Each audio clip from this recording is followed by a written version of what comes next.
أعوذ بالله من الشيطان الرجيم بسم الله الرحمن الرحيم وصلى اللهم على نبينا محمد وعلى آله وصحبه وسلم.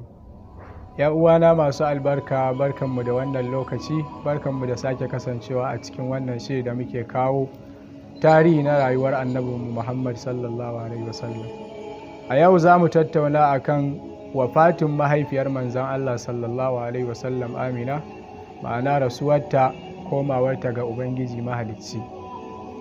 Bayan zaman manzon Allah sallallahu alaihi wasallam a wajen Halimatu Sa'adiyya, lokacin da ta ji tsoro bayan kawo masa ziyara da mala'iku suka farka kirjinsa, ta tsorata ta dawo da shi gurin mahaifiyarsa, wanda mahaifiyar ta ci gaba da rayuwa da shi. Daga baya ta yanke shawara ta kai shi asalin danginsu domin ya ziyarci inda mahaifinsa ya rasu a can Madina, sannan kuma ta zarci danginsu na Banu Adigi binin Najjar wanda suke a Madina. A lokacin da suka je wannan ziyara, wani daga cikin sahabbai ya rawaici hadisi cewa wasu ne daga cikin Yahudawa suka zo suka ga manzon Allah sallallahu alaihi wasallam a lokacin yana ɗan shekara 6, suka tabbatar ma da mahaifiyarsa da Ummu Aimana cewa wannan fa shine annabin ƙarshen zamani bisa ga alamomi da suka gani. Wannan ya tsorata mahaifiyarsa, ta ce su yi maza su dawo su tafi su bar Madina su koma Makka domin kare shi.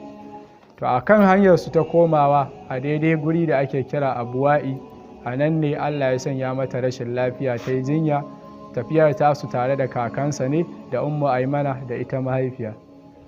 Da rashin lafiya ta kama ta, jinya ta kama ta a wannan guri, sai Allah ya karɓi abarsa a daidai gabar da ta masa nasiha da cewa ya Muhammad kun rajulan, ma'ana ya kai annabinmu Muhammad sallallahu alaihi wasallam ka zama namiji. Wannan wasu daga cikin malamai suka ce shine nasiha da mahaifiyarsa ta yi masa, wanda kuma cikin kudura ta Ubangiji mu shaida ne, mu ganau ne, mun ga zahiri cewa annabinmu Muhammad sallallahu alaihi wasallam ya zama namiji, kuma ita ta kasance mahaifiya mafi daraja, mahaifiya mafi girma. Allah ya ƙara mata girma da ɗaukaka.